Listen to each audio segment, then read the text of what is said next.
ওরে ভিতরে লাই গাছে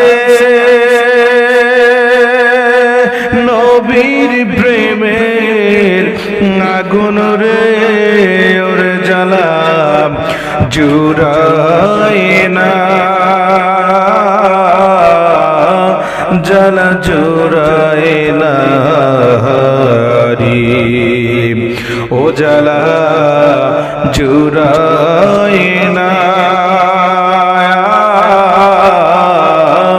জল জোড়ায় না রে। বন্ধুরে কিভাবে জ্বালা জুড়াইব? নবীর ইশকের জ্বালা যার অন্তরে জ্বলে, যার অন্তরের মধ্যে নবীর প্রেমের আগুন ধাউ ধাউ করে জ্বলে, ওই আগুন দুনিয়ার কোনো মানুষ নিভাইতে পারবে না রে বাবা। ওই আগুন যদি নিভাইতে হয় আমার দয়াল নবীজির জিয়ারত ছাড়া দুনিয়ার কোনো মানুষের পক্ষে সম্ভব হবে না সে আগুন নিবানো। এই জন্যই কবি বলেছে আগুন নিবে না রে, আগুন জ্বলে আমার অন্তরে, নবী বিনে প্রেমের আগুন নিবাইব কেমনে রে। যাদের অন্তরে নবীর প্রেমের আগুন জ্বলে গো, ওই আগুন এমন আগুন যেই আগুন দুনিয়ার সাধারণ আগুন নয়। দুনিয়ার আগুন যখন প্রয়োজন হয় জ্বালানো সম্ভব, আবার যখন প্রয়োজন নয় তখন বন্ধ করে দেওয়া সম্ভব। কিন্তু বন্ধুরে বন্ধুরে এই আমার বাবারা, নবীর ইশকের আগুন এইটা যার অন্তরের মধ্যে একবার জ্বলে, নবী দিদার ছাড়া ওই আগুন দ্বিতীয়বার নিবানো সম্ভব নয়। যাদের অন্তরের মধ্যে ওই নবীর প্রেমের আগুন জ্বলেছে তারা কারা ছিল? যাদের অন্তরটা সারা জীবন নবীর প্রেমের বিচ্ছেদের আগুনে জ্বলে পড়ে ছারখার হয়ে গেছে। ওরকমের একজন ব্যক্তি যার নাম হলো হযরত আবুল হাসান খেরকানি রাহিমাহুল্লাহু তাআলাহুল বারী। এই নবী আসে কেমন ছিল?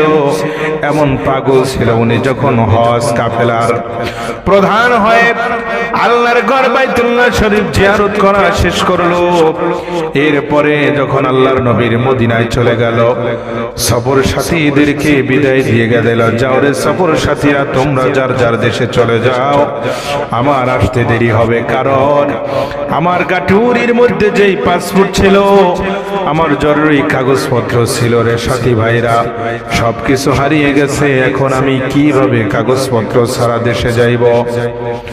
আবুল হাসানের কাছ থেকে সফর সঙ্গীরা বিদায় নিয়ে চলে আসলো। হযরত আবুল হাসান খেরকানি রাহমাতুল্লাহি আলাইহি আল্লাহর নবীর কদমের কাছে অনেক দিন পর্যন্ত ছিল। পকেটের মধ্যে পয়সা নাই, পেটের মধ্যে ছিল ক্ষুধা। অনেক দিন যাবত কাজকর্ম খুঁজলো, কিন্তু আল্লাহর নবীর পাগল কোথাও কাজ পাইল না। ওই যে আমার নবীও যেদিন ইমাম হুসাইন আর ইমাম হাসাইন রাদিয়াল্লাহু তাআলা আনহু ক্ষুধার যন্ত্রণায় কান্না দিয়েছিল, আল্লাহর নবী কাজ করার জন্য গিয়েছিল। এটা আল্লাহ নবীর প্রেমের একটা খেলা। আল্লাহর নবীও তেমনি ভাবে কাজ পেয়েছিল না। আর আজকে আবুল হাসান খেরকানি রহমাতুল্লাহ আলাইহি নবীর উম্মত হয়ে কাজ করার জন্য গেল মদিনায় যাইয়া, কিন্তু আবুল হাসান কোনো কাজ পাইল না। একদিন, দুই দিন, তিন দিন, চার দিন এরকমের করে করে যখন সপ্তাহ খানিক পার হয়ে গেল, আবুল হাসান খেরকানি রহমাতুল্লাহি আলাইহি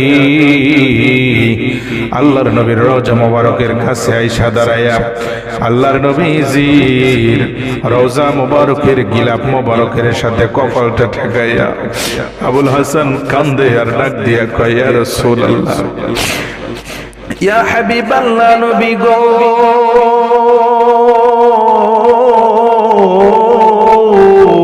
ইয়া রাসূলুল্লাহ, ও মায়ের নবী গো, ও দয়ার নবী গো, আজকে একটা সপ্তাহ পার হয়ে গেল, আমার পকেটের মধ্যে কোনো পয়সা নাই গো নবীজি, আমার পেটের মধ্যে ক্ষুধার যন্ত্রণায় নবী আর সহ্য করতে পারি না।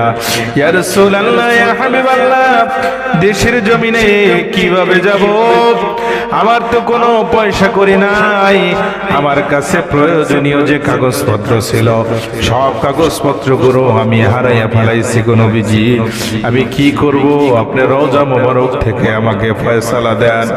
এরকমের করতে করতে যখন আল্লাহর নবীর গ্রিল মোবারক ধরে ধরে পাগল আবুল হাসান কান্দে, কাঁদতে কাঁদতে যখন আবুল হাসানের চোখের মধ্যে তন্দ্রা এসে গেল, তন্দ্রার মধ্যে দেখে রে আল্লাহর নবী আবুল হাসানের কানটা ধইরা মুখের মধ্য থেকে একটা জান্নাতি রুটি আইনা, সুবহানাল্লাহ। এর বন্ধু, আল্লাহ জান্নাতি রুটি এখন পর্যন্ত নবীর উম্মতদেরকে খাওয়ায়া দেয়।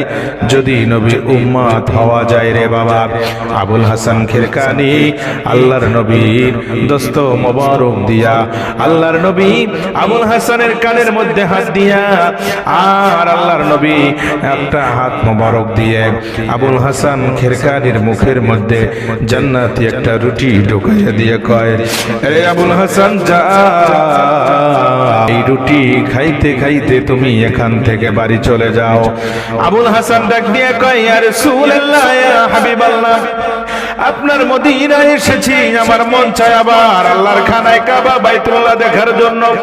কারণ নবীকে যখন পাশে পেয়ে গেছে, আবুল হাসানের প্রেম আরো জাগ্রত হয়ে গেছে, বাইতুল্লাহ শরীফ জিয়ারত করবে আল্লাহর নবীজির কথা মোবারক মতো।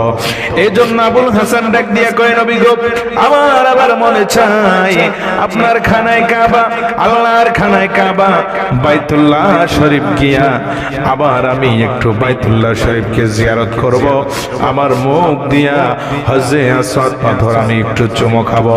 নবী গো, এখান থেকে প্রায় ৪৫০০ কিলোমিটার দূর, এই দূরের রাস্তায় আমি কিভাবে পাড়ি দিয়া যাইব? আল্লাহর নবী কয়, আরে পাগল, আল্লাহর নবী যার সামনে, আল্লাহর নবীর সামনে থাইকা তুমি চিন্তা করো রে আবুল হাসান, না চিন্তা করার কোনো প্রয়োজন নাই রে আবুল হাসান, যাও।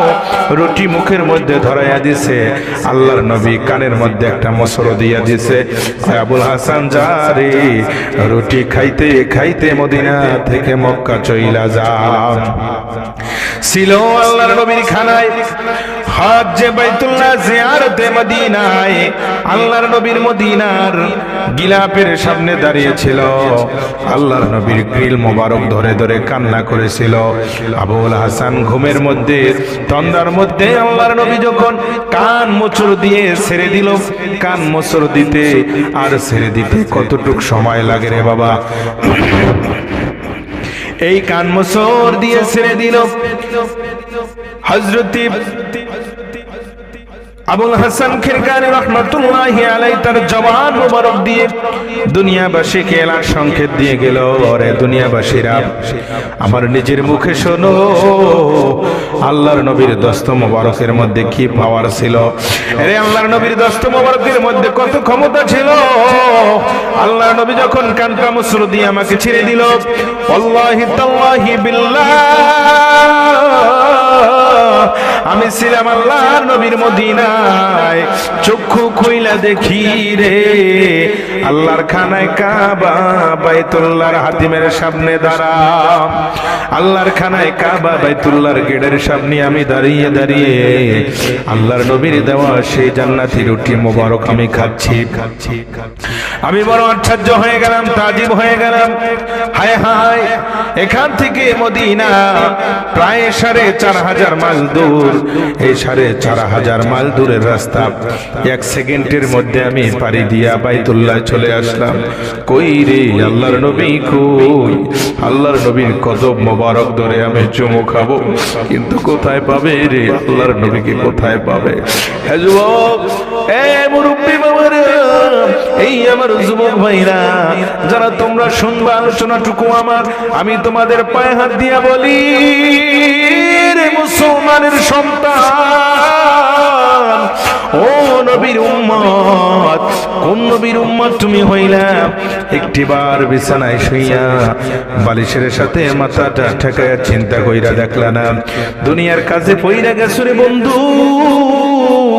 অত করির পিছনে ছুটলা, কিন্তু আল্লাহর নবীকে নিয়ে একবার তুমি ভাবলে না কোন নবীর উম্মত আমি আর তুমি হইলা? এই নবীজির পাওয়ার কত, ওই নবীকে যদি ভালোবাসা যায় মন দিয়া, হৃদয় দিয়া, কলিজা ভইরা যদি ভালোবাসা যায়, অভাব থাকবে না রে যুবক, তোমার অভাব থাকবে না। আমার আল্লাহ সুবহানাহু ওয়া তাআলা সেই ডিক্লেরেশন কোরআনের মধ্যে দিয়ে দিছে যে আমার নবীকে ভালোবাসবে আমি আল্লাহ তাআলা তার জন্য বিগাইরি হিসাব অজস্র অগণিত আমি আল্লাহর পক্ষ থেকে নিয়ামত প্রাপ্ত তারা হয়ে যাবে। কারণ আমি আল্লাহ তো বলেছি ওয়া আম্মা সাইলা ফালা তানহার, ও নবী গো, ও নবীজি, আপনাকে যারা ভালোবাসবে, আপনাকে যারা সম্মান করবে, আমি আল্লাহ তাদেরকে ভালোবাসবো, আমি আল্লাহ তাদেরকে সম্মান করব, আমি আল্লাহ দুনিয়ায় তাদেরকে বেঈসা বেনাজির বেনেসার রিজিকের মালিক বানায়া দিব। এই জন্যই তো কবি ওই কথাটা বলেছে, জুরায় না জ্বালা জুরায় না হারি, ওর ভিতরে লাই গেছে ওরে বন্ধু নবীর প্রেমের আগুন রে, জ্বালা জুরায় না জ্বালা জুরায়।